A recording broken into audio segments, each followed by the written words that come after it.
Salam, c'est Dixit8, de retour pour vous jouer un mauvais tour. Et il y a de sacrés mauvais tours en ce moment dans cette société où l'ensauvagement a pris place et déchaîne de manière la plus virulente et la plus abjecte possible ses passions. Ça se passe vraiment très très mal, je sens la tension d'ici. Ça faisait un petit moment que j'avais pas fait de vidéo et là je me suis dit qu'il fallait que j'en fasse une parce que je sais pas, je me sens pas bien, je sens que ça va mal, je sens que la société part en live un peu. C'était prévisible vu tout ce qui s'est passé durant cette période de confinement, que les gens ont plus ou moins mal vécu. C'était sûr, hein. Le corona a fait de lourds dégâts physiques, mentaux, et ça va continuer encore. Ça va continuer encore et c'est pas prêt de s'arrêter parce qu'il y a eu des dégâts psychologiques. C'était une situation inédite, confinée pendant plus de 2 mois, sans pouvoir rien faire, sortir, ça a forcément laissé des traces. Et là, on est en train de récupérer l'addition et elle est très très salée avec tout ce qui se passe. Ça va pas, ça va pas aller en s'arrangeant. Surtout que les inégalités qu'il y avait de base, les inégalités sociales, les discriminations et tout ça, la crise professionnelle aussi, le logement, tout ça, ça a pris beaucoup d'ampleur, ça a exacerbé toutes les inégalités qu'il pouvait y avoir entre les citoyens français. Et c'est ce qui cause en ce moment pas mal de dégâts. Car en fait les entrailles, la blessure est complètement ouverte et ça s'aggrave. Il y a des complications comme on dit. Et c'est dommage parce que il y a tellement de belles choses. Il suffit de voir les côtés positifs de la vie. C'est facile à dire comme ça en théorie, mais j'ai l'impression que les gens, ils se laissent plus. C'est parce que c'est plus facile de se laisser aller à ses passions, entre guillemets au chétan, au diable, qu'à essayer de réfléchir, essayer de se poser, trouver des solutions, dialogue social, essayer de se rassembler, de s'unir. Car ça a fait les affaires de personne, ça. Que ce soit entre guillemets les citoyens de souche ou issus d'immigration. On a tous besoin des uns des autres. Faudrait voir du côté du foot ou des sports en général, de la musique qui rapproche, qui rassemble. Dans ces moments-là, on oublie que le copain, il est telle origine. On veut kiffer avec ses copains et tout ça. Et c'est ça qu'il faudrait faire, insister là-dessus, sur les choses qui rassemblent plutôt que sur les choses qui divisent. Ça sert à rien de dire oui, les auteurs de tel acte, de telle agression, de tel meurtre, il est telle origine, on fait taire les noms et tout ça. D'ailleurs, moi, je suis pas d'accord avec ça.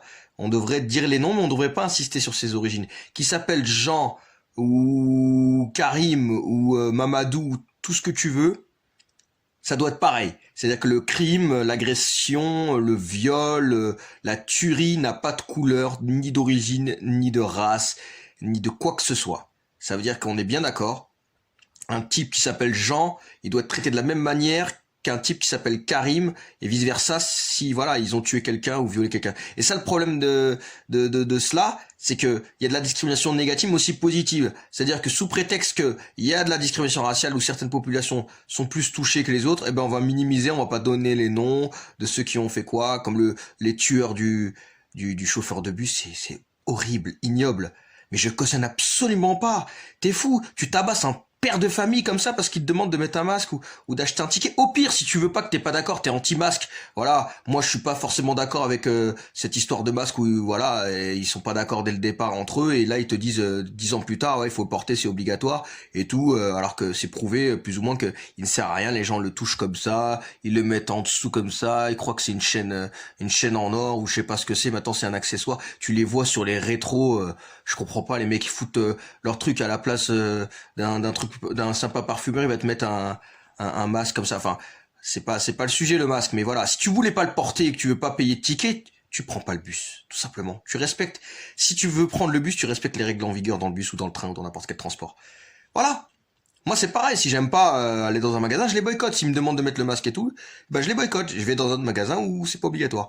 Mais tu vas pas prendre un gars, un daron, comme on dit, le tabasser à mort et tout. Et les mecs, c'est des Mohamed, c'est des Karim, c'est des Youssef, c'est des Yassine. Et ça me gonfle.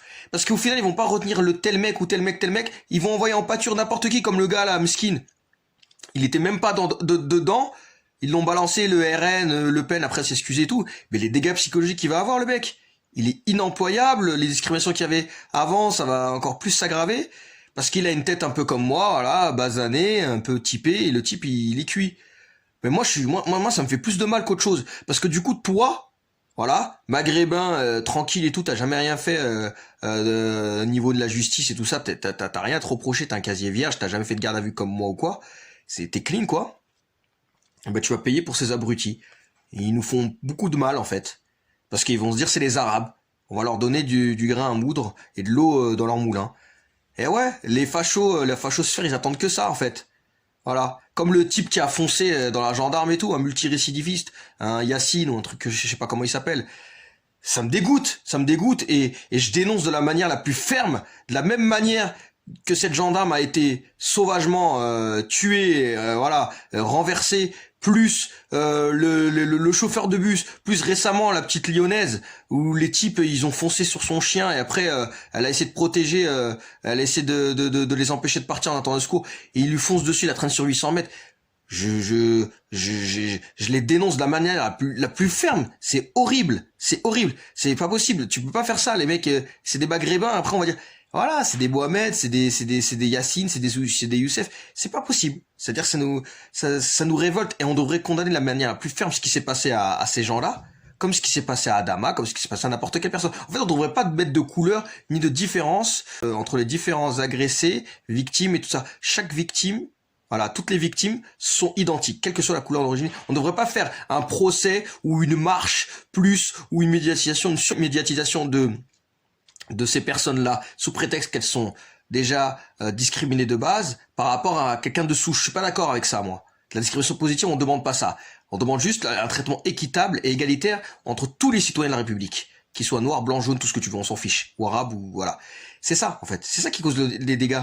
C'est cette, en fait, entre guillemets, inégalité de base qui fait qu'on va forcément avoir du plus et du moins et des déséquilibres. Les déséquilibres n'est jamais bon, que ce soit dans un sens ou dans un autre. Voilà. Moi, je condamne de la manière la plus ferme ce qui s'est passé pour la gendarme, le chauffeur de bus et la petite lyonnaise.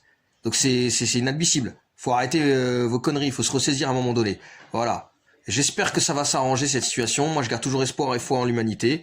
Et je vous dis à bientôt pour de nouvelles aventures et de meilleures nouvelles. À plus tard. Salam alaikum, c'était 7x78.